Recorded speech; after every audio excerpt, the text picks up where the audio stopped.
दुनिया जिन दो देशों की दोस्ती की मिसाल दिया करती थी, जिन दो देशों के रिश्ते रिश्तों से भी ऊपर हुआ करते थे, आखिरकार चीन ने उस रिश्ते को दागदार कर दिया। दुनिया जिसे दोस्ती की मिसाल मानती थी, चीन ने उसे गद्दारी की मिसाल बना दिया। जिस ट्रंप को ईरान अपना जानी दुश्मन मानता है, उसी ट्रंप के स्वागत में ड्रैगन ने रेड कारपेट बिछा दिया। जो चीन कल तक सुपर पावर बनने का दम भरता था, आज वो ट्रंप के पीछे गार्ड की तरह खड़ा नजर आया, वो भी ईरान के विरुद्ध जाकर। ईरान ने दोस्ती निभाने के लिए चीन को कौड़ियों के दाम अपना कच्चा तेल दिया। अमेरिकी डॉलर को लात मारकर चीनी मुद्रा युआन में व्यापार किया, ताकि चीन की अर्थव्यवस्था मजबूत हो सके। चीन का मैन्युफैक्चरिंग इंडस्ट्री बूम कर सके और चीन ने भी खूब पैसा कमाया और ईरानी तेल के बदले खूब डॉलर बचाए। लेकिन बदले में ईरान को क्या मिला? डोनाल्ड ट्रंप के लिए red carpet welcome. Donald Trump के साथ होर्मुज में डील। चीन ने ईरान के साथ गद्दारी की, पीठ पर वार किया। तो क्या चीन ने ट्रंप के सामने सरेंडर कर दिया ईरान के नाम पर और ईरान को हथियारों की सप्लाई रोकने और होर्मुज पर साथ देने का सौदा भी कर लिया? इस महाविश्वासघात से ईरान और चीन के रिश्तों पर क्या असर होगा? इसके बाद होर्मुज में क्या होने वाला है? मिडिल ईस्ट की कहानी क्या बदलने वाली है? और क्या ईरान का झुकाव अब मॉस्को की तरफ, रूस की तरफ बढ़ने वाला है? आज इसी मुद्दे पर करेंगे बड़ी चर्चा मेहमानों के एक बड़े पैनल के साथ।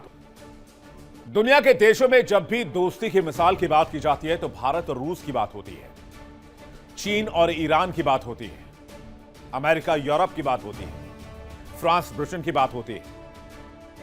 लेकिन जब बात ड्रैगन पर यानी चीन की आई, तो इतिहास गवाह है कि इसकी मिसाल सिर्फ और सिर्फ बेवफाई और गद्दारी से दी जा सकती है। यह वही चीन है जिसने भारत से भी गद्दारी की, जिसने ताइवान से गद्दारी की, जिसने दुनिया के कई दोस्तों से गद्दारी की, और जिस ईरान ने चीन को अपनी छाती से लगा रखा था, जिसने अपना तेल कौड़ियों के भाव चीन को बेचा, और चीन ने इस मौके का भरपूर फायदा उठाया। और आज उसी मौका परस्त चीन ने ईरान की पीठ पर ऐसा वार किया कि पूरी दुनिया सख्ते में है। सोचिए, जो डोनाल्ड ट्रंप ईरान के सबसे जाने दुश्मन है, जो डोनाल्ड ट्रंप चीन के सबसे बड़े दुश्मन है, जिन्होंने ईरान पर प्रतिबंध लगाए, रशिया पर प्रतिबंध लगाए, जिन्होंने चीन पर सैंक्शंस लगाए, बहुत पुरानी बात नहीं है। लेकिन वही ड्रैगन डोनाल्ड ट्रंप के स्वागत में, ईरान के सबसे बड़े दुश्मन के स्वागत में बीजिंग में रेड कारपेट बिछाकर इंतजार कर रहा था। तो क्या ईरान बस मोहरा था शी जिनपिंग के लिए? एक ऐसा मोहरा जिसका इस्तेमाल अमेरिका से डील के लिए की जाए? अब जरा आपको तस्वीर दिखाते हैं। ट्रंप के स्वागत के लिए बीजिंग में रेड कारपेट बिछाया गया। ये देखिए तस्वीर। इस तस्वीर को देखकर तेहरान की लीडरशिप बहुत हैरान है।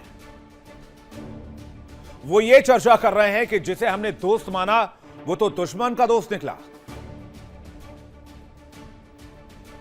जिनपिंग के भव्य स्वागत की तैयारी देख ली, तस्वीर देखिए। यह तस्वीर दिखाती है चीन साथी नहीं है। जो चीन कभी हिंदी चीनी भाई भाई के नारे बुलंद करता था, उसी ने 1962 में भारत के पीठ पर वार किया। और अब वही स्क्रिप्ट उसी चीन ने ईरान के साथ दोहराई है।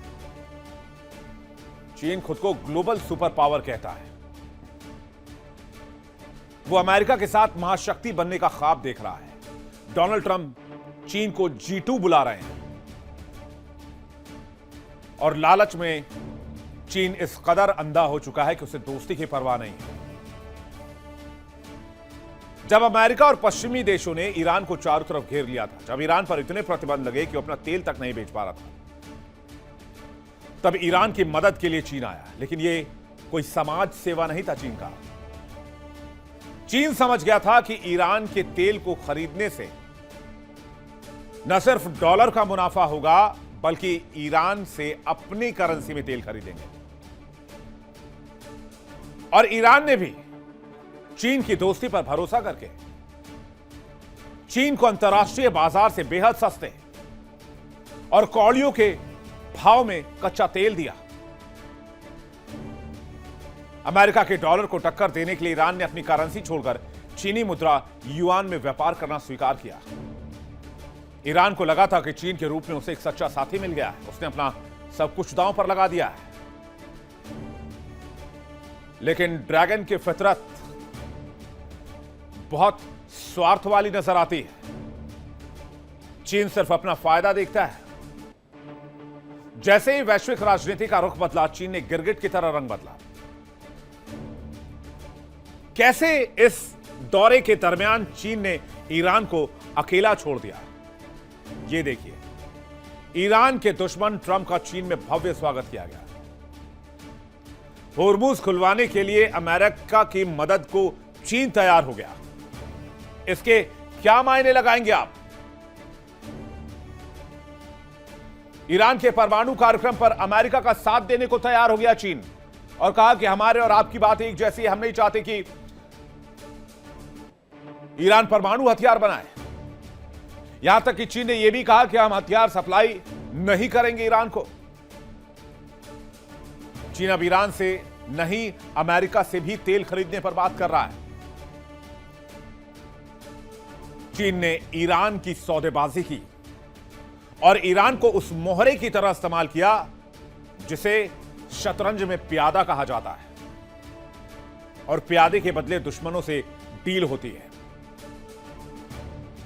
डोनाल्ड ट्रंप की नीतियों से चीन हमेशा डरता रहा है। ट्रंप की अमेरिका फर्स्ट नीति चीनी सामानों पर भारी टैरिफ लगाने की चेतावनी ने बीजिंग की रातों की नींद उड़ा दी थी। बीजिंग जानता था कि अगर अमेरिका मिडिल ईस्ट में आया तो वो ईरान से लड़ेगा, और ईरान से लड़ाई में अगर हमने उसको सपोर्ट किया तो वहां फंसेगा, और अगर वो वहां फंसेगा तो फिर वो बीजिंग की तरफ आएगा इस जंग से निकलने के लिए।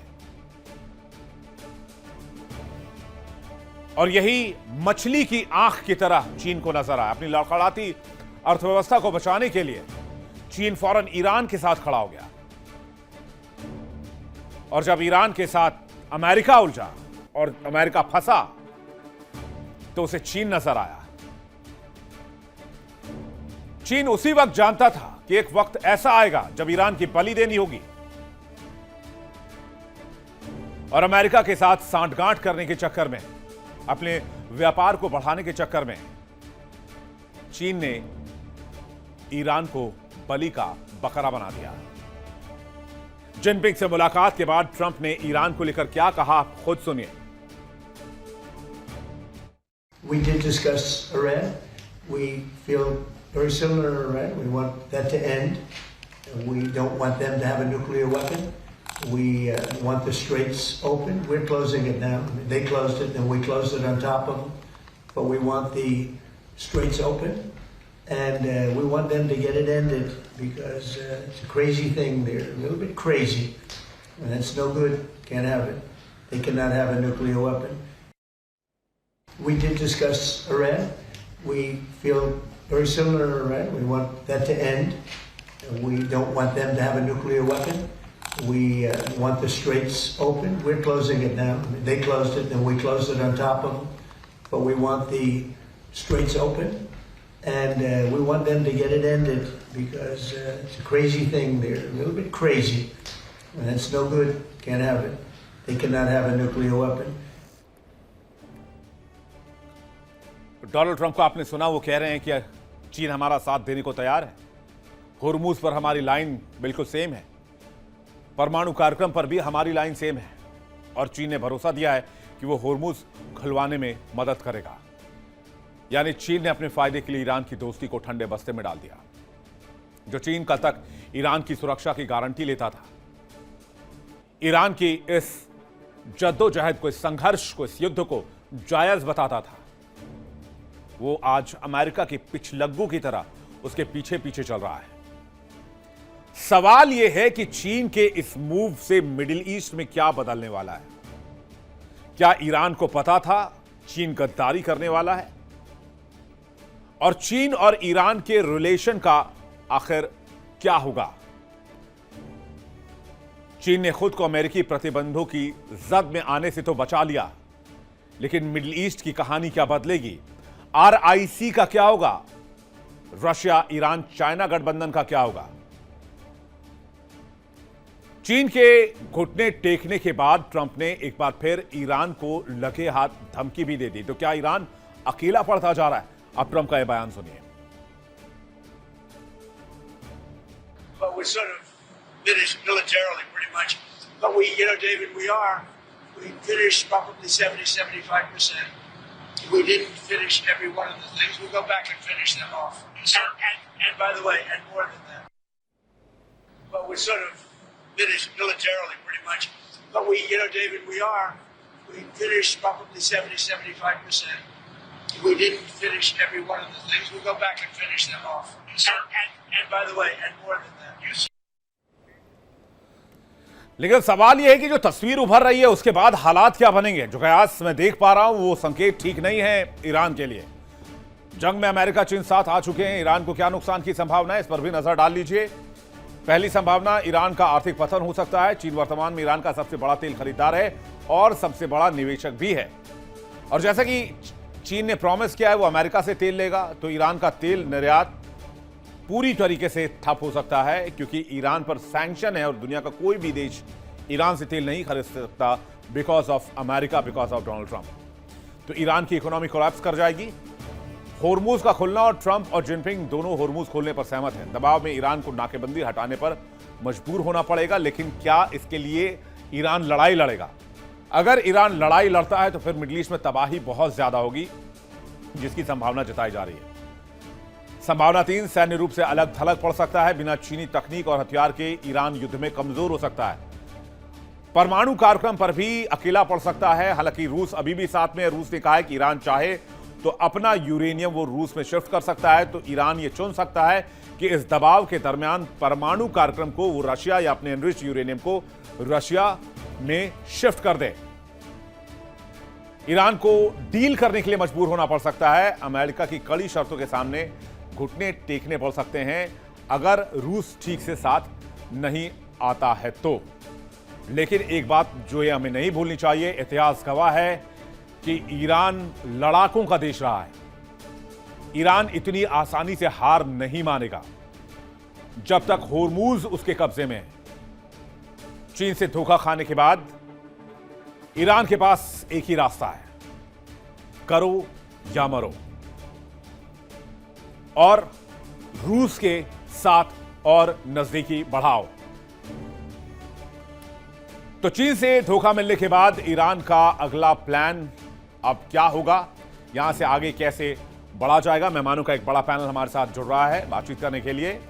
हमारे साथ इस वक्त मेजर जनरल अनुज माथुर जुड़ रहे हैं, रक्षा विशेषज्ञ, बहुत स्वागत है आपका। डॉक्टर धीरज कौल हमारे साथ जुड़ रहे हैं, भू राजनीतिक विशेषज्ञ, बहुत स्वागत है आपका। अखिल पाराशर हमारे साथ जुड़ रहे हैं, वरिष्ठ पत्रकार, चीन से लाइव हैं, बहुत स्वागत है आपका।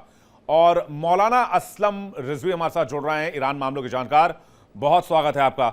मैं सबसे पहले धीरज कौल के पास जाना चाहूंगा, अमेरिका, और इसको मैं आर्थिक नजरिए से भी समझना चाहूंगा, बीजिंग दौरे को लेकर और ईरान के को साइड में रखकर ये जो डील चीन और अमेरिका ने की है। तो क्या ईरान मोहरा था इस पूरे स्क्रिप्ट में जिसकी पटकथा पहले लिखी जा चुकी थी और क्लाइमेक्स हमने बीजिंग में देखा? कौल साहब नमस्कार, thank you for having me on the show. जो पॉइंट और आपके पैनलिस्ट को भी नमस्कार और दर्शकों को भी। देखिए, जो पॉइंट अभी आपने लास्ट में टच किया, I think we been talking about it कि एक्चुअली कोल्ड वॉर इस टाइम यूएस और चाइना में चल रहा है, और हम लोगों ने टेस्टिंग द वाटर्स किया था चाइना के साथ विद टैरिफ्स, लेकिन उनके पास जो ट्रम्प कार्ड था वो आपको पता ही है, रेयर अर्थ का था, जो again are not very rare, but the refining process has become very uniquely focused in Chinese companies. तो कहीं ना कहीं जो यहाँ की कंपनीज उसको कैचअप कर रही हैं, उसमें अब जो लग रहा है 2 से 3 साल का समय मुझे लगता है और लगेगा। तो कहीं ना कहीं हम we had to have a chip, और वो जो चिप थी वो थी चाइना की ग्रोथ को अगर आपको टेम्पर करना है तो उसकी ऑक्सीजन जो एनर्जी है उसके चोक पॉइंट्स। तो कहीं ना कहीं वो हमने देखा है कि ये अलग अलग जगह से, अभी वेनेजुएला में भी चाइना का काफी इन्फ्लुएंस था एनर्जी बाई करने के लिए, वो इस टाइम स्टॉप्ड है। सेकेंडली रशिया के साथ उनका चल रहा है, वो regardless because they need it, so they have डिफाइड everything. लेकिन जो हरमुज से 15% उनकी एनर्जी आती थी, वो इस टाइम सेकंड यूएस ब्लॉकेज की वजह से अब जाके रुकी है। लेकिन ये मत भूलिए कि China is also dependent and very closely connected with global economy. ये जो भी हम बात कर रहे हैं, आप तो जानते हैं, मैंने वॉर के शुरुआत से बोला है, 1 से 2 क्वार्टर्स, मतलब 3 से 6 महीने। उससे ज्यादा अगर ये वॉर खिंची तो ग्लोबल रिसेशन तो बहुत ही क्लोज दिखेगा, और डिप्रेशन के भी चांसेस इवेंचुअली बन सकते हैं। और इसमें सबसे बड़ा मार अमेरिकन इकोनॉमी को तो लगेगा ही, लेकिन उसको लगेगा जो अपना सामान पूरी दुनिया में एक्सपोर्ट करता है। जब पूरी दुनिया की ग्रोथ रुकेगी तब डिमांड डिस्ट्रक्शन होगी। जब डिमांड डिस्ट्रक्शन होगी, पब्लिक खरीदेगी नहीं। नंबर वन, अगर आप खरीदेंगे नहीं तो फैक्ट्री के लोगों को आप पे क्या करेंगे? आप अपना ग्रोथ इंजन कैसे चलाएंगे? तो चाइना भी बहुत इंटरेस्टेड है कि ये जो भी स्थिति क्रिएट हुई है ये जल्दी रिजॉल्व हो, वरना दुनिया की बहुत सारी इकोनॉमीज रिसेशन में घुस जाएंगी। साउथ ईस्ट एशिया की, अमेरिका की, अफ्रीका की, कई देशों के पास आप जान के हैरान होंगे कि हफ्ते 2 हफ्ते का तेल बचा है। चाइना ने तो खुद का स्ट्रेटेजिक रिजर्व तकरीबन 280 से 320 दिन पहले ही क्रिएट कर लिया था। भारत ने भी क्रिएट कर लिया था डिसेंट अमाउंट। लेकिन बहुत सारी ऐसी कंट्रीज हैं जिनके पास ये अपॉर्चुनिटी, या उन्होंने देखा नहीं इसको, तो उन्होंने ये मिस किया। मैं ये तो बात अब मान उन रहा हूं। सभी देश, उन मैं सभी देशों के मैं ये अंदर बात मान ये रहा हूं। तो बहुत अभी अभी सीरियस तक कंसर्न है। नहीं, कौल साहब अभी तक सुर में सुर मिला रहे थे कि ये ईरान का अधिकार है, ये ईरान को मिलना चाहिए, ईरान का संघर्ष है, ये है वो है, और आज पलट गए कि हम होर्मुज खुलवाने में मदद करेंगे और ईरान को परमाणु हथियार नहीं बनाना चाहिए। ये कमाल की दोस्ती देखिए, है। ये तो 62 में हिंदी चीनी भाई भाई से भी खतरनाक मामला निकला। तो विवेक जी, मैं तो डे वन से बोल रहा हूँ कि दुनिया के अंदर one of the biggest game player, chess player अगर कोई है तो वो चाइना है। और चाइना कभी सामने से वार नहीं करता, पीछे से आता है। आपने एक बड़ा सुंदर डायलॉग अभी बोला, हिंदू चीनी भाई भाई। उसका आप अगर आप डिटेल में जाएंगे, चाइना को यूएन का परमानेंट मेंबर बनाने का सबसे बड़ा योगदान भारत ने दिया। अपनी सीट दी थी, जी हाँ, अपनी सीट दी थी, अपनी सीट दी थी, बिल्कुल अपनी सीट दी थी। और वो अपनी सीट, विवेक जी, उनको तोहफे में किसी एलियन ने नहीं दी थी। वो जो हमारे पूर्व प्रधानमंत्री नेहरू जी के एफर्ट्स एक्चुअली पॉजिटिव भी थे, जिस वजह से उन्हें ऑफर किया गया कि उन्होंने एक तीसरा मोर्चा बनाया था, और भारत की जनसंख्या काफी थी और ब्रिटिश भी इंडिया को बैक कर रहा था। लेकिन दूसरी चीज जो उन्होंने, तिब्बत जो कि वर्ल्ड का बहुत बड़ा फ्रेश वाटर रिजर्व है, उसको तश्तरी में लाकर चाइना को दे दिया। तो आज तक चाइनीज दोस्ती से भारत को या किसी देश को फायदा तो खास हुआ नहीं है जी। तो अपने बेसिकली रिसोर्सेज अगर आप उठाकर देख लीजिए, इंडिया के चारों तरफ, श्रीलंका से उठाइए, ईरान से उठाइए, अब बांग्लादेश को उठाइए, जहां जहां इन्होंने पोर्ट्स के लिए पैसे दिए हैं उसको खरीद लेते हैं, और भारत को एक chain of neck of pearls के तहत घेरने की। मतलब आप मेरी बात पर अग्री हैं कि चीन की फितरत में धोखा देना, और यहाँ ईरान के साथ भी, यहाँ ईरान के साथ भी उसने ऐसा ही किया है। आप यहाँ पे ईरान के हमारे एक्सपर्ट बैठे हैं। हाँ। आप मुझसे जिजियांग प्रोविंस के बारे में बता दीजिए, और जो ईगुर मुसलमानों के साथ चाइना ने किया है, क्या उसको पाकिस्तान देख नहीं पाता? तब इस्लाम का चश्मा कहां जाता है? नहीं, पाकिस्तान को तो कोई कैरेक्टर ही नहीं है सर। पाकिस्तान का सिर्फ एक कैरेक्टर है, पर उन्होंने पैसा फेंको और तमाशा देखो। पाकिस्तान का सिर्फ यही कैरेक्टर है। पाकिस्तान का धर्म पैसा, पाकिस्तान का कैरेक्टर पैसा, पाकिस्तान की नीयत पैसा, रणनीति पैसा, नीति सब कुछ। लेकिन हम एक बात भूल जा रहे हैं कि पाकिस्तान ने ही इन्हें सिल्क रूट का जो रूट अब दे रखा है, इंडिया के कश्मीर के ऊपर से सर, वो भी सर पैसा प्लस प्रोपेगेंडा दोनों है, क्योंकि वो ईरान, वो इंडिया को बाय बर्थ, वो बाय डीएनए दुश्मन मानते हैं। मैं अब माथुर सर का रिएक्शन चाहूंगा। माथुर सर। विवेक, दो बातें आपके प्रश्न का उत्तर देने से पहले तो जय हिंद सबको। जय हिंद सर। हाँ, सबसे पहली बात मैं आपको बताता हूं कि ये बात कई दफा मैंने आपके चैनल पे कही है, और वो बात बिल्कुल सत्य है, और वो अकाट्य सत्य ये है कि अंतरराष्ट्रीय परिप्रेक्ष्य में, अंतरराष्ट्रीय संबंधों में कोई परमानेंट मित्र नहीं है, कोई परमानेंट शत्रु नहीं है, सिर्फ परमानेंट इंटरेस्ट है। और जहां तक सवाल चीन का है, वो मुझे लगता है दुनिया का सबसे चालाक देश है। और जिस प्रकार से उन्होंने अपने BRI इनिशिएटिव्स और ये और वो सब कुछ लगा करके पूरी दुनिया में अपना जंजाल का फैलाने की कोशिश करी है। और ये बात भी मैंने कल भी शायद आपके चैनल पे यही की बात कही थी कि कोई भी देश अपने देश के बीचों बीच कोई दीवार नहीं बनाता। वो जो दीवार है वो ओरिजिनल चाइना है, मेरे हिसाब से, मेरी समझ से वो है। और उस दीवार के बाहर जितना भी चाइना है वो उन्होंने ऑक्यूपाई किया हुआ है। जो धीरज जी बोल रहे थे कि हमने लद्दाख मान लिया, लद्दाख तिब्बत को हमने उनको प्लेटर पे दे दिया। हमने सिर्फ तिब्बत नहीं दिया था प्लेटर पे, हमने लद्दाख, ईस्टर्न लद्दाख भी उनको प्लेटर पे दिया है। हमने जो उसको जो गिलगित बाल्टिस्तान के इलाकों को पाकिस्तान के पास जाने दिया है, उसमें से भी शख्सगाम वैली पाकिस्तान ने इलीगली चाइना को सीड कर दी है, वो चाइना का हिस्सा बन चुकी है। और ये जितना भी है, तो चाइना का जो विस्तारवाद है वो पूरी दुनिया जानती है। तिब्बत है, सिंकियांग है, मंचूरिया है, मंगोलिया है, मकाओ है, हांगकांग है। और अब उनकी सारी नजरें साउथ चाइना सी पर लगी हुई हैं, फिलीपींस के हिस्से वो खाना चाहते हैं। वियतनाम माथुर सर, ईरान ने क्या नहीं दिया? ये बात तो आप हिस्ट्री की ठीक बता रहे हैं, लेकिन ईरान ने कौड़ियों के भाव अपने तेल दिए, कच्चा तेल, वो भी युआन में दिया, ट्रंप को, डॉलर को साइडलाइन करके। मैंने और ये सिला मिला। शुरुआत इससे करी थी कि ये परमानेंट उनके इंटरेस्ट हैं। और उनका इंटरेस्ट अभी अमेरिका के साथ ये है कि एक तो बिजनेस, क्योंकि मैं आज आपको ये बात कई दफा मैंने कही, जो कि शायद कुछ लोगों को समझ भी में भी नहीं आई थी, कि बहुत ज्यादा प्रभाव इस स्टेट ऑफ हॉर्मुज का और इस पश्चिम एशियाई युद्ध का बहुत ज्यादा प्रभाव चीन की अर्थव्यवस्था पर पड़ रहा है। आप स्टैटिस्टिक्स उठाकर देख लें। छोटा सा उदाहरण देता हूं, पिछले महीने, मार्च के महीने में उनकी जो कारों की सेल है वो 17% डाउन हुई है। उनकी हर जगह उनको परेशानी हो रही है। उनको एक ऐसी सिचुएशन आ गई, देखिए, जहां पर जो जो उनकी इकोनॉमी वो डिफ्लेशन में आ गई थी। जब आप डिफ्लेशन में आते हैं, वो सबसे ज्यादा खतरनाक आपकी अर्थव्यवस्था के लिए होता है।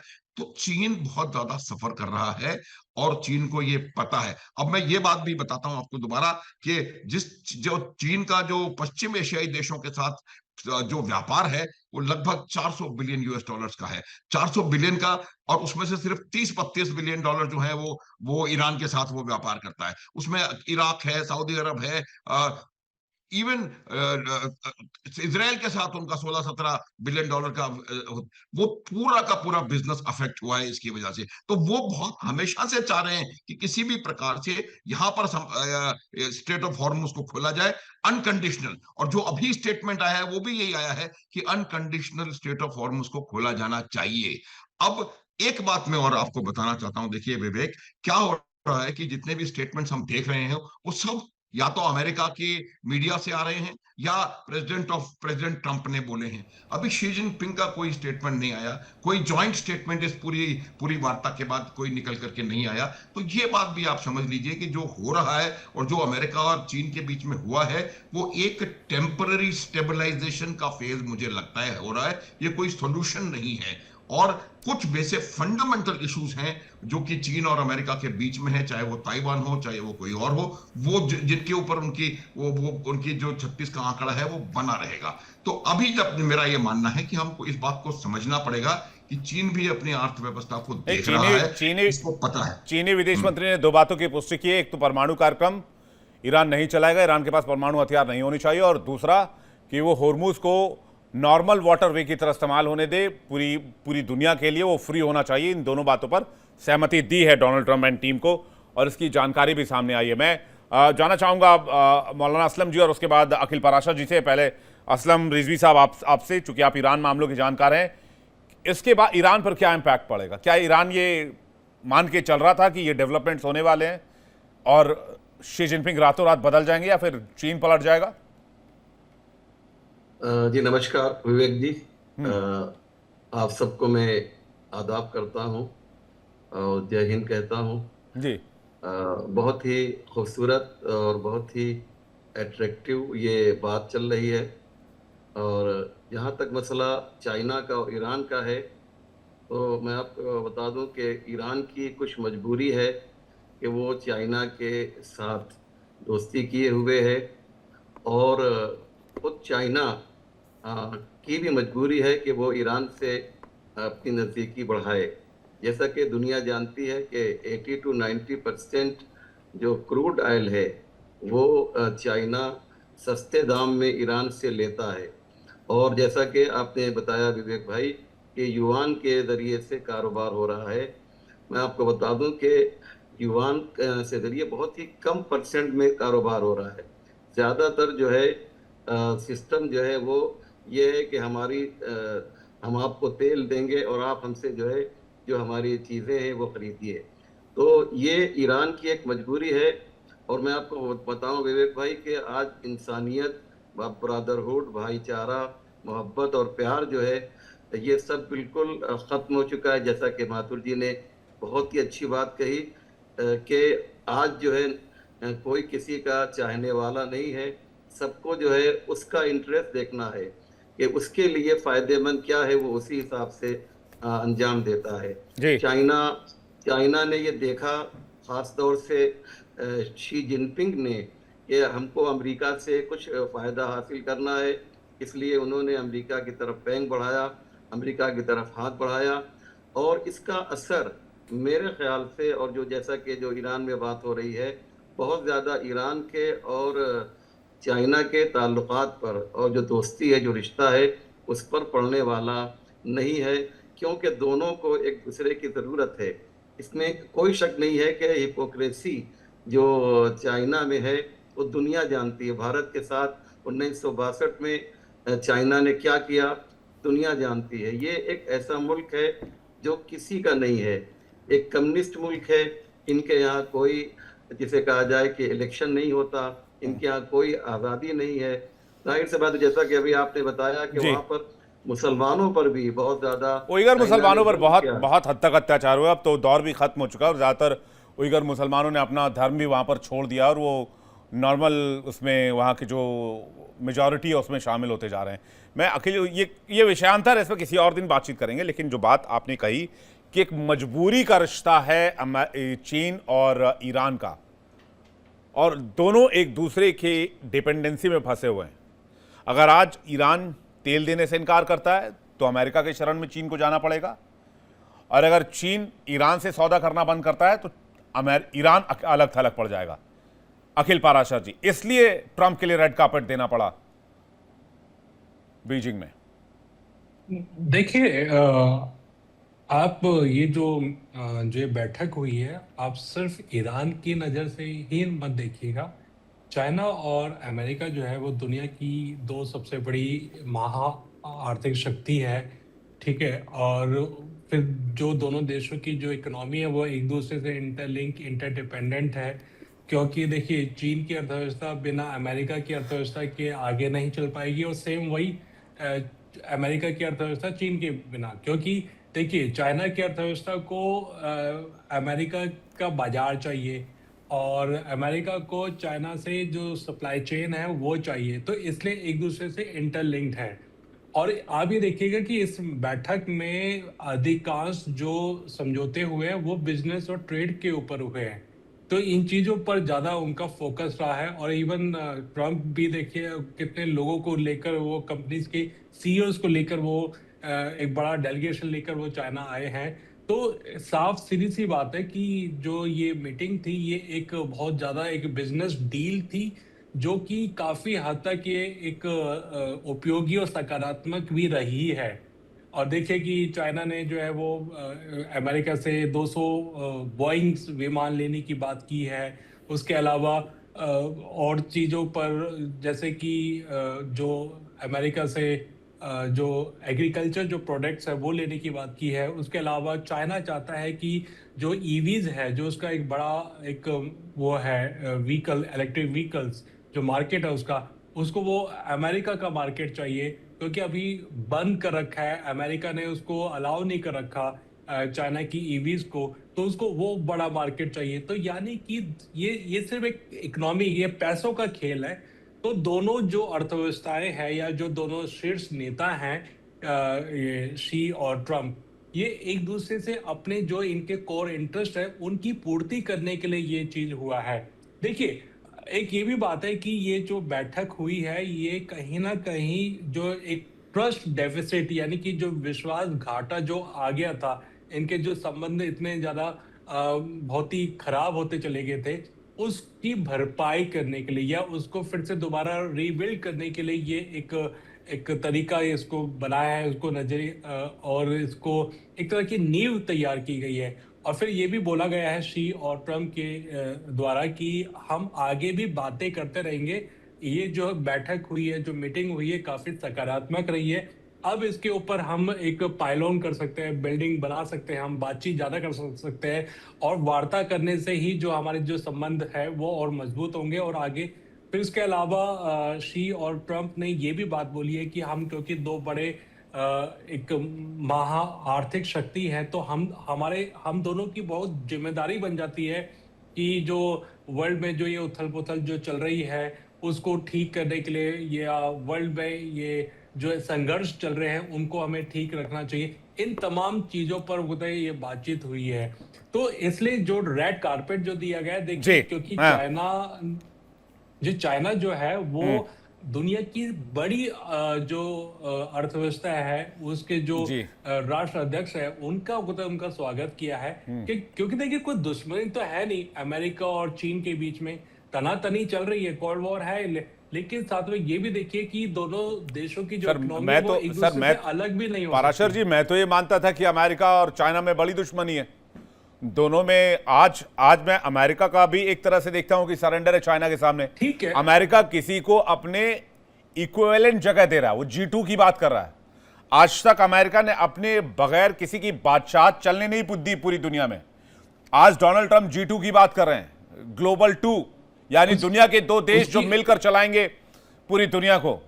तो क्या चाइना अमेरिका के सामने यह शर्त नहीं रख सकता था कि आपकी वजह से ईरान में, मिडिल ईस्ट में दिक्कत है जिसकी वजह से पूरी दुनिया सफर कर रही है? आपका एजेंडा नहीं था कभी होर्मुज को बंद करने का?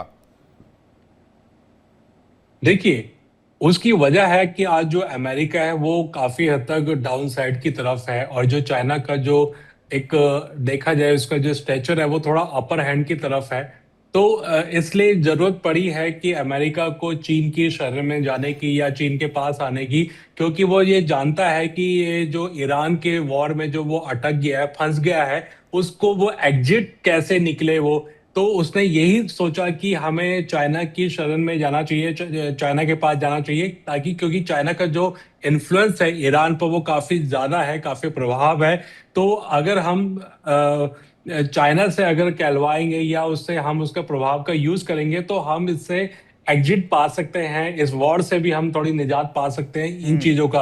और इसके अलावा जो चाइना भी चाहता है कि जो हॉर्मुज जो स्ट्रेट्स है, जो नाकेबंदी कर रखी है, जो वहां पर इस तरीके से ब्लॉकेड किया हुआ है, तो वो खुले, क्योंकि देखिए चाइना भी सफर कर रहा है हॉर्मुज के बंद होने से, और ना केवल चाइना बल्कि पूरी दुनिया उससे सफर कर रही है।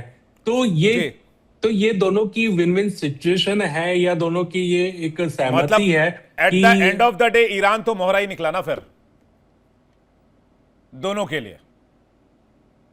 अब वही वाली बात है कि ये जग जाहिर है कि जियो पॉलिटिक्स में कोई किसी का दोस्त, कोई किसी का दुश्मन नहीं होता, सब अपने इंटरेस्ट होते हैं, क्योंकि कोई किसी को फ्री में खाना नहीं खिलाता है जी। बस ये रहता है कि मेरा इंटरेस्ट क्या है, और वो अपने इंटरेस्ट, अपने हितों की पूर्ति करते हैं। तो चाइना भी वही कर रहा है, ईरान भी वही कर रहा है, अमेरिका भी वही कर रहा है, और सभी देश जो है वो अपनी इंटरेस्ट को पहले प्राथमिकता देते हैं, और देना भी चाहिए। मेरा ये मानना है कि प्राथमिकता दी जानी चाहिए अपने हितों को।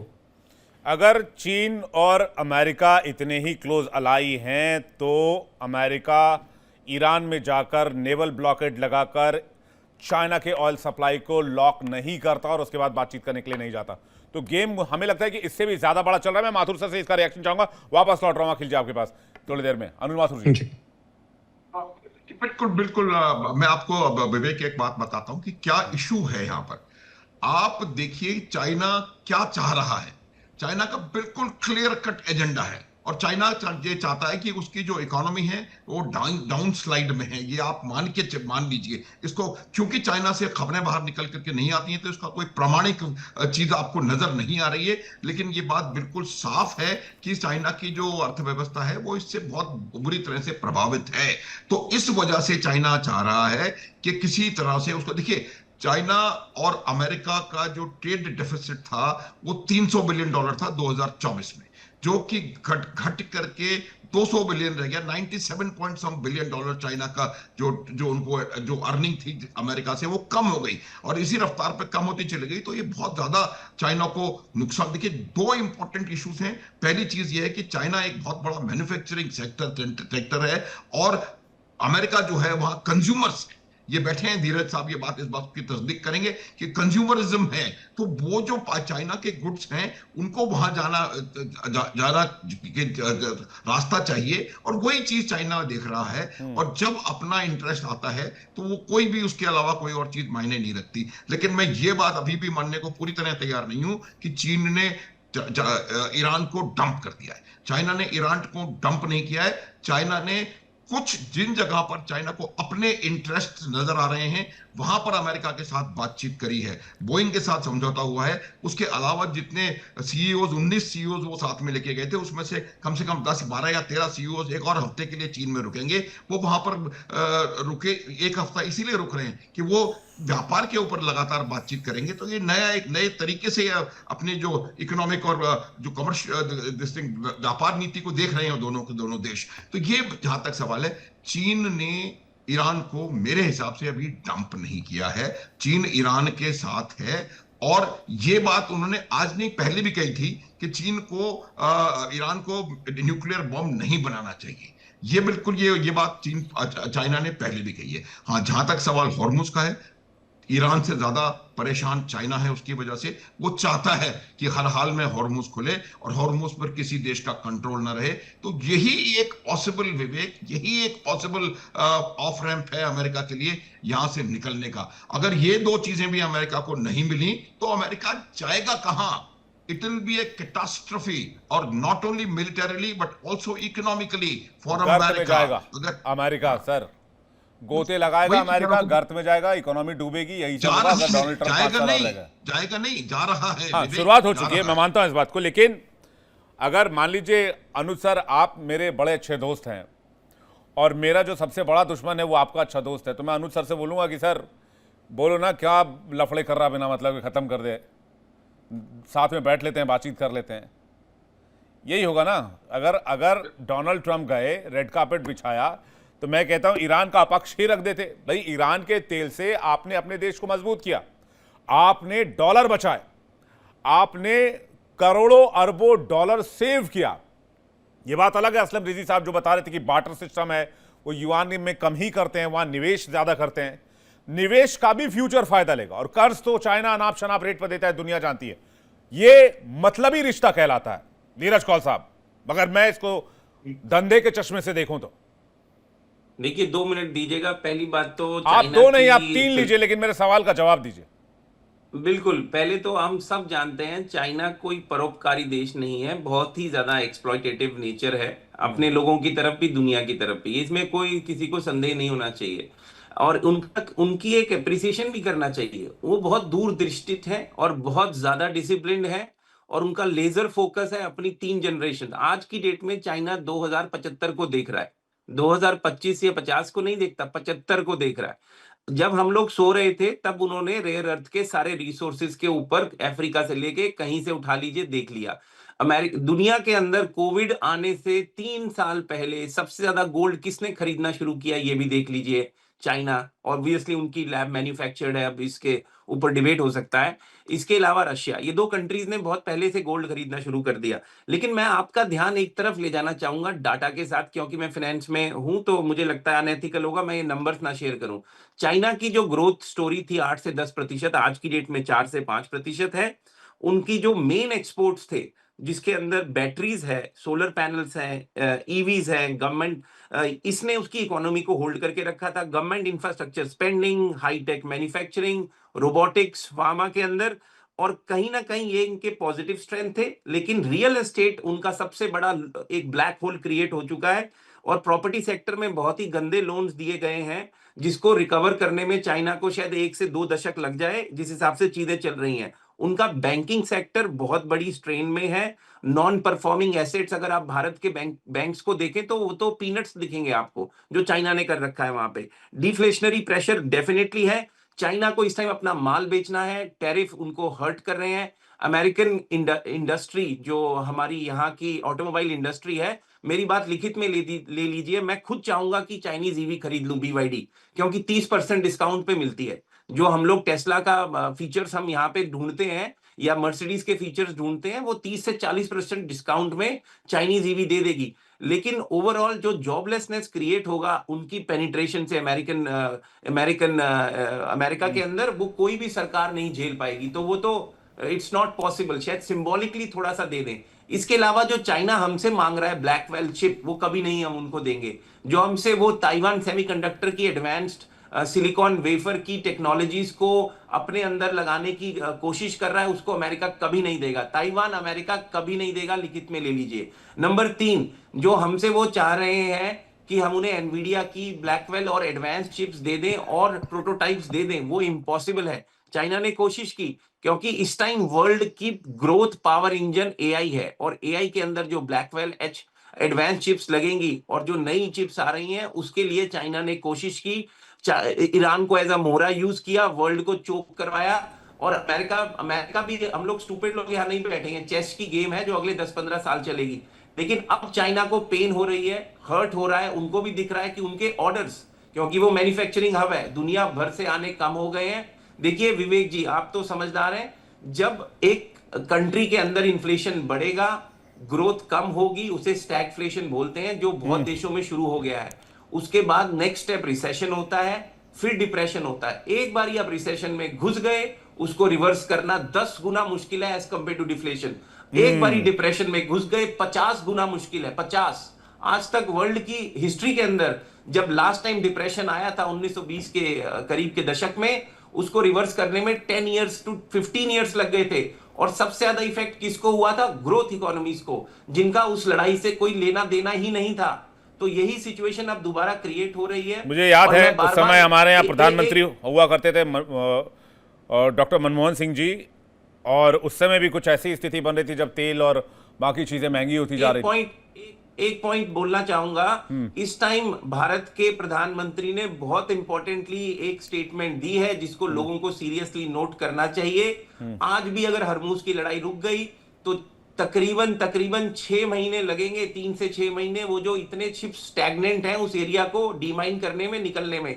तो पेन तो आने वाली है। मुझे भी दिख रहा है कि 10 से 15 रुपए शायद तेल का धीरे धीरे बढ़े, जो गवर्नमेंट अच्छे से करेगी। लेकिन आप लोगों को तेल, कारपूलिंग, ये बहुत इंपॉर्टेंट है। और मैं फिजिशियन हूं, मैं फिर बोलता हूं, इंडिया डायबिटीज और ओबेसिटी का हब बनता जा रहा है। जितना कम तेल और घी खाएं उतना ही बेहतर है। तो हर ऑपोजिशन पार्टी को अरे इस टाइम अपने घी कौन सा मिडिल ईस्ट से इंपोर्ट कर रहे हैं भाई साहब? सुनिए घी हम बनाते हैं, हिंदुस्तान में बनाते हैं घी, यहाँ के डेयरी में घी बनता है। आइए मैं आपको कभी घुमाता हूँ यहाँ के समृद्ध डेयरीज। भाई साहब, हमारे देश में एग्रीकल्चर में और डेयरी उत्पाद में कोई हमें compete कर पाएगा क्या? विवेक जी, एक मिनट। एज ए फिजिशियन मेरा ये बोलना जरूरी है। जब घी का जमाना था, माथुर साहब यहाँ बैठे हैं, लोग खेतों में काम करते थे, 5 किलोमीटर चलते थे, रोज वर्कआउट करते थे, केमिकल खाना नहीं खाते। नहीं, हम घी खाना क्यों कम करते मिडिल ईस्ट में अमेरिका की लड़ाई से भाई साहब? घी हम थोड़ी ला रहे हैं मिडिल ईस्ट से। नहीं, इट्स नॉट अबाउट मनी। नहीं, आप डॉक्टर है, इसका मतलब कुछ भी थोड़ी बोल देंगे डॉक्टर साहब। नहीं, इट्स अबाउट हेल्थ। और जो प्रधानमंत्री ने एरिया टच किया है वो बहुत जरूरी है भारत की हेल्थ के लिए, फिजिकल हेल्थ के लिए, और आप तो प्रधानमंत्री से भी, वार्मिंग के लिए। कौल साहब, आप प्रधानमंत्री से भी 2 कदम आगे बढ़ गए। प्रधानमंत्री ने कहा कि डीजल पेट्रोल का सोच समझ कर इस्तेमाल करें, कार पूलिंग करें, अनावश्यक गाड़ी ना चलाएं, विदेश ना जाएं, सोना ना खरीदें। आप कहते हैं घी मत खाओ। Tel and oil and ghee and butter after 40 you have to be very careful. वो ठीक है, मतलब वो अलग कॉन्टेक्स्ट है आपका। फिर अब आप डॉक्टर की तरफ बता रहे हैं आप। 5 सेकंड दीजिए, 5 सेकंड दीजिए, आपके दर्शकों को फायदा हो जाएगा। हम लोग जो स्टडी करते हैं, मैं आपको बता सकता हूं, ओबेसिटी के अंदर एक विसरल फैट होता है जो भारतीय मूल के लोगों में ज्यादा जमा होता है। अगर आप 20 किलो वेट गेन करेंगे तो यूरोपियन लोगों के स्किन के नीचे फैट जाएगा। भारत, ईरान, अफ्रीका, ये पाकिस्तान, बांग्लादेश के जो एथनिक लोग हैं, हम लोग जो है, हमारा विसरल फैट बढ़ता है एग्जैक्टली। वो बहुत खतरनाक चीज है, हार्ट अटैक्स कॉज करता है, डायबिटीज करता है, इंसुलिन। लेकिन हमारा तो ठीक है, हमारा किसी तरह निकाल लेंगे। ये जो अमेरिका और चाइना को चर्बी चढ़ी है इस मीटिंग के बाद, इसका क्या करें? क्या इलाज है इसका? भाई क्या वो इलाज है? वो आपने चर्बी चढ़ने वाली जो बात करी है वो बहुत नहीं इंपॉर्टेंट है, लेकिन G2 कह रहे हैं। एंड ऑफ द डे, नहीं G2 कह रहे हैं, इनको पता नहीं है ब्रिक्स का आकार कितना लेकिन- बड़ा हो गया है। लेकिन आपने एक बात भूल गए, 55% population consumption trade BRICS take over करता है या फिर टेक केयर करता है। लेकिन आप एक बात भूल गए, अमेरिका का ही स्टेटमेंट था हमें चाइना +1 की तरफ देखना, जिसमें इंडिया, इंडोनेशिया, वियतनाम, इन कंट्रीज को है। वी नीड द नहीं, हम ऑल्टरनेटिव नहीं टू भरोसा चाइनीज करते। Monopoly in manufacturing. नहीं हम ये नहीं भरोसा बहुत करते। जरूरी है दुनिया के लिए। हम 1962 के बाद भरोसा ही नहीं करते। हमने तो अब चाइनीज सीसीटीवी भी हटाने शुरू कर दिया अपने देश से। हमारा सफाई स्वच्छता अभियान जारी है कि इससे पहले देखिए कि कुछ बहुत अच्छा किया, कुछ बड़ा हो जाए। वो सीसीटीवी अपना डाटा कहां बेच रहे थे, हाँ, मुझे बिल्कुल वो पॉइंट बिल्कुल सही है। क्या ये लड़ाई चाइना रुकवा सकता था? चाइना के हाथ में एक मास्टर स्ट्रोक था डोनाल्ड ट्रंप के बीजिंग दौरे के दरमियान। अखिल पराशर जी, आपका जवाब। फिर मैं आपके पास आ रहा हूं असलम रिजवी साहब। देखिए, ये बात सच है कि जो चाइना का जो प्रभाव है ईरान पर वो बहुत ही ज़्यादा है। और इवन आज ही की बात है कि जो ईरान के विदेश मंत्री जो अरागची है, उन्होंने ये एक स्टेटमेंट दी है, बोला भी है कि हमें अमेरिका पर विश्वास नहीं है, हमें चीन पर भरोसा है, और चीन जो कदम लेगा वो हमें मंजूर होगा, हमें वो ठीक लगेगा। हम अमेरिका पर भरोसा नहीं कर रहे, हम चीन पर भरोसा कर रहे हैं। तो इससे ये साफ पता लगता है कि ईरान के लिए चाइना कितना इम्पोर्टेंट है और चाइना का ईरान पर प्रभाव कितना अधिक है, ये साफ नजर आता है जो ईरान के विदेश मंत्री के स्टेटमेंट से। और रही बात रुकवाने की, देखिए ये ईरान जो चाइना है, चाइना डे वन से कहता आ रहा था कि ये लड़ाई जो है या युद्ध जो है वो नहीं होना चाहिए, कि और आपसी संवाद और वार्ता के जरिए ही इसको सुलझाना चाहिए, और सीज फायर जितना जल्दी हो सके उतना ही अच्छा है। तो ये चाइना डे वन से कहता आ रहा था। और अब जो ये समिट हुई है शी और ट्रम्प के बीच, तो उसमें भी इन चीजों पर फिर दोबारा उसको दोहराया गया है कि जो भी मसले हैं या जो भी चीज है वो हमें बातचीत के जरिए ही उसको सुलझाना चाहिए। और ये एक तरह से नसीहत भी दी है ट्रम्प को। और रही बात, हामी भी भरी है कि वो इसमें एक एक्टिव रोल निभाएंगे इसको सुलझाने में, ईरान और यूएसए के बीच लड़ाई में। देखिए, एक बात ये भी आती है कि इसमें एक तीसरा पक्ष भी बहुत इंपॉर्टेंट है, वो है इजराइल। तो इजराइल की जो बातें हैं वो हमेशा वो अभी उन्होंने आजकल में एक स्टेटमेंट भी दी है कि हम फिर दोबारा उनको सबक सिखाएंगे ईरान को इस तरीके से। तो जब तक तीनों पार्टी यानी कि अमेरिका, ईरान और इजराइल, ये तीनों एक साथ नहीं बैठेंगे और सुलझाने की या इसमें जो मामला है उसको ठीक करने की जब तक मंशा नहीं रहेगी, नियत नहीं रहेगी, तब तक कोई हल नहीं निकलेगा, चाहे वो चाइना हो, चाहे वो नहीं, अगर मंशा रहती तो क्या यह मुमकिन हो सकता था कि वो ईरान के किसी सीनियर मिनिस्टर को, किसी डेलीगेशन को भी आमंत्रित कर देते और एक अनौपचारिक ही, अनऑफिशियल ही लेकिन बातचीत कर लेते बीजिंग में? अगर बीजिंग तक डोनाल्ड ट्रंप चल कर आए थे तो ये तो गोल्डन अपॉर्चुनिटी थी ना। देखिए, इतना भी नहीं है कि अब, क्योंकि अब ये देखिए कि जो ईरान ने अपने जो 14 पॉइंट्स जो एक इनिशिएटिव या जो प्रस्ताव दिया है उसको सिरे से ही नकार दिया ट्रंप ने। तो समझ में नहीं आता ट्रंप का भी कि वो चाहते क्या हैं। वो इस मामले को सुलझाना चाहते हैं, नहीं चाहते, लंबा खींचना चाहते हैं। तो ये बहुत ही ज्यादा असमंजस वाली स्थिति है। ये अभी पता नहीं है कि क्या चल रहा है। हाँ, रिजवी साहब। देखिए, सबसे पहले तो मुझे 2 मिनट का टाइम दीजिए। बहुत इंपॉर्टेंट बात मैं कहना चाहता हूँ। पहली बात तो ये कि अगर चाइना ईरान से दूरी इख्तियार कर ले, जो कि नहीं करेगा, लेकिन थोड़ी देर के लिए हम मान लेते हैं कि चाइना अमेरिका की वजह से या अमेरिका को खुश करने के लिए ईरान से दूर हो जाए, तो ईरानी एक बहुत ही जिद्दी कौम मानी जाती है। आपने शायद वो वीडियो देखा होगा और हमारे जितने पैनलिस्ट सेशन में देखा होगा कि जब डोनाल्ड ट्रंप ने ये कहा था कि हम ईरान में यहाँ पर बमबारी करेंगे, तो ईरानी कौम वहाँ पर जाकर बैठ गई थी कि आओ बमबारी करो। ये वीडियो पूरी दुनिया ने देखा। तो ये लोग तो डरते नहीं हैं। और जब 1980 से 1988 तक जंग हुई है इराक और ईरान के दरमियान, जिसमें सद्दाम हुसैन ने ईरान पर हमला किया था अमेरिका के इशारे पर, तो उस मौके पर पूरी दुनिया ने सद्दाम का साथ दिया था, इवन चाइना, रशिया और अमेरिका और इजराइल ने।